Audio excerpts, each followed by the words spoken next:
Mais de uma centena de docentes das dioceses de Lisboa e Setúbal analisaram no passado sábado, dia 17 de fevereiro, a presença da disciplina no primeiro ciclo e no ensino secundário. Os trabalhos tiveram início com a intervenção do Bispo de Setúbal, Dom José Ornelas, que agradeceu o trabalho dos professores e destacou a sua importância na ligação entre a comunidade crente e a comunidade humana presente na escola. E a vossa é uma missão que, não sendo fácil, é uma missão fundamental na Igreja. A primeira é de vos agradecer e, em nome da Igreja de que todos fazemos parte, pela vossa inserção eclesial. Parece pouco, mas vocês estão formados em teologia e formadas em teologia e são o contingente laical mais preparado dentro da Igreja. E nós temos pensado pouco nisso. Pensámos os professores para a escola e tantas vezes, mesmo do ponto de vista da Igreja, não pensamos na riqueza que temos em ter pessoas preparadas como vocês dentro das nossas comunidades. Isto é uma riqueza enorme. Bem-ajam por estarem dentro das nossas comunidades assim e de serem capazes de pensar. E não se demitam disso, de fazer caminho e ajudar as nossas comunidades a caminharem, precisamente pela preparação que têm. Este estar na Igreja, inseridos na Igreja, é o fundamental para depois a gente pensar esta Igreja ao serviço também da missão que é, dentro desta sociedade, de que vocês são um setor muito especial. Da parte da manhã, os docentes assistiram à Conferência de Desenvolvimento Sociomoral e Religioso na Infância. Ao Educris, o professor Luís Figueiredo Rodrigues sintetizou a temática e alertou para a importância do desenvolvimento espiritual no ser humano. A fé e a experiência religiosa é algo que acontece na vida das pessoas. A dimensão espiritual não é um acrescento, é parte constitutiva da identidade da pessoa. Ao professor de Educação Moral e Religião Católica, pede-se que seja capaz de ajudar o seu aluno a reconhecer essa experiência que ele tem e, no nosso caso, católicos, reconhecer essa experiência dentro de uma tradição cristã. A Educação Moral e Religião Católica destina-se a todos aqueles que querem fazer uma síntese cultural a partir do património religioso do cristianismo. Para o especialista da Universidade Católica Portuguesa, é importante definir as dimensões da pessoa e ajudar os mais novos a desenvolverem-se harmoniosamente, com particular destaque para as emoções como fundamento do desenvolvimento espiritual da pessoa. Tradicionalmente, procuramos o desenvolvimento intelectual, cognitivo, e o desenvolvimento físico. E as outras dimensões, talvez a dimensão moral do comportamento esteja também valorizada, mas a dimensão espiritual e, sobretudo, a dimensão afetiva é esquecida. E o meu ponto é precisamente que é a dimensão afetiva que permite ao indivíduo desenvolver-se espiritualmente. Todas são importantes e todas têm que estar harmonizadas, contudo, a dimensão afetiva que é mais importante, a meu ver, é aquela que é menos tida em conta, sobretudo na sua capacidade de educar para a dimensão simbólica, a capacidade de fazer com que a pessoa, através das suas experiências, perceba no imanente o transcendente que nos habita.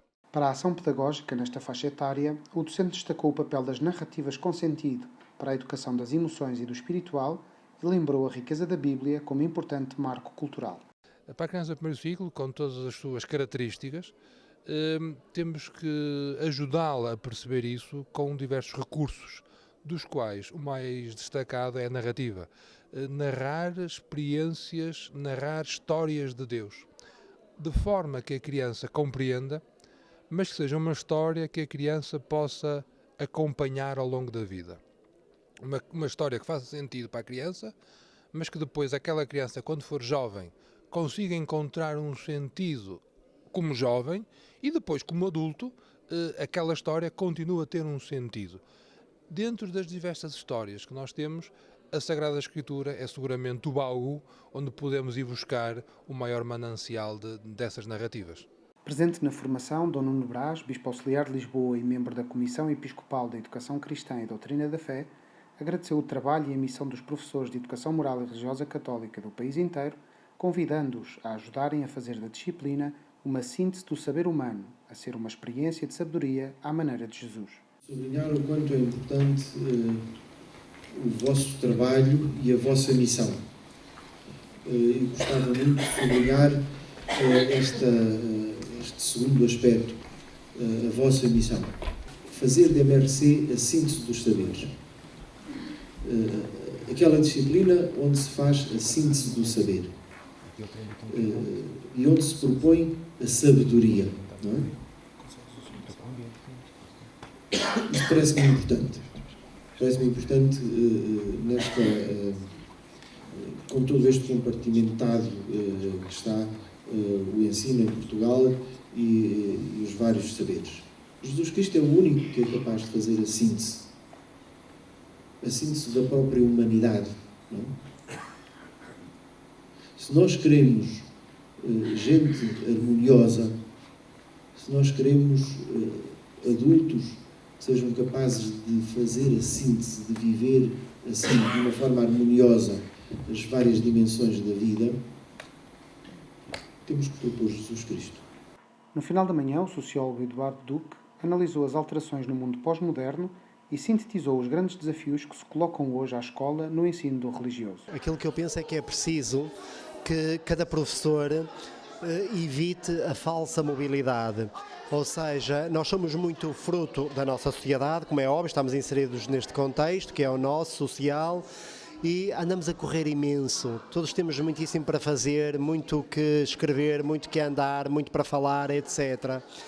Mas creio que os alunos têm direito a ter um professor a tempo inteiro. O professor de Educação Moral e Religiosa é desafiado hoje a percorrer um caminho individual com cada aluno, não tratando a turma como um todo, mas tratando pessoa a pessoa, aluno a aluno. Primeira ideia. A segunda ideia era que a pessoa, que o docente se preocupasse em ir ao fundo da questão.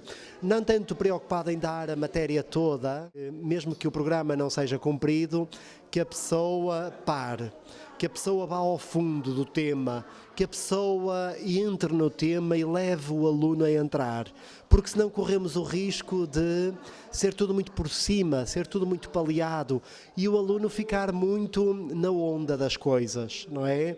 E não ir ao centro da matéria, não ir ao fundo.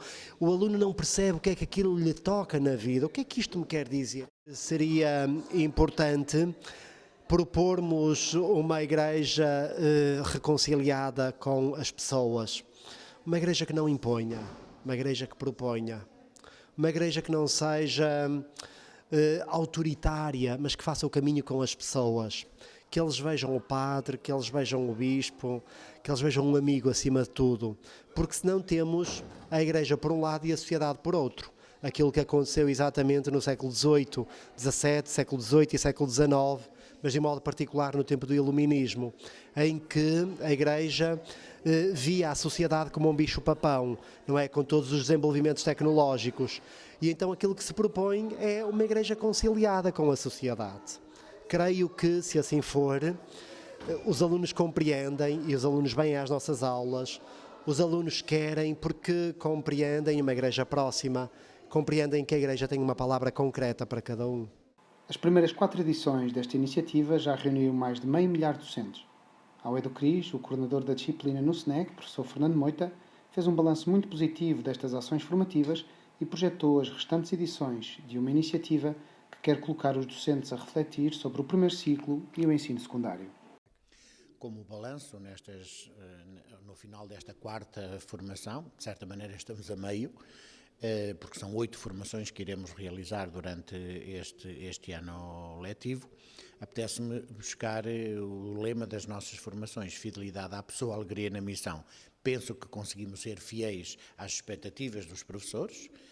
Do eco que temos nestes 4 encontros é que os professores estão agradados daquilo que ouviram do ponto de vista da reflexão sobre a infância, sobre as crianças da idade da infância e sobre os adolescentes do ensino secundário, e ao mesmo tempo também estão alegres por aquilo que ouviram, por aquilo que partilharam, pelas interações e por esta dimensão da alegria do encontro.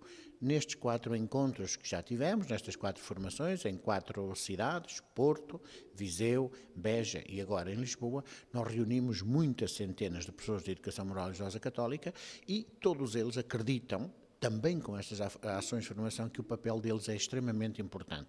Os senhores bispos têm-nos apontado para isso, a importância do professor de Educação Moral Religiosa Católica perante a formação do ponto de vista simbólico, do ponto de vista religioso, do ponto de vista ético e a presença também perante os outros educadores em contexto escolar. O professor de Educação Moral Religiosa Católica interage com os seus alunos, mas interage também com os seus pares. E aí também tem que ser uma palavra de esperança, uma palavra de alegria, nesta dimensão que é a tarefa educativa.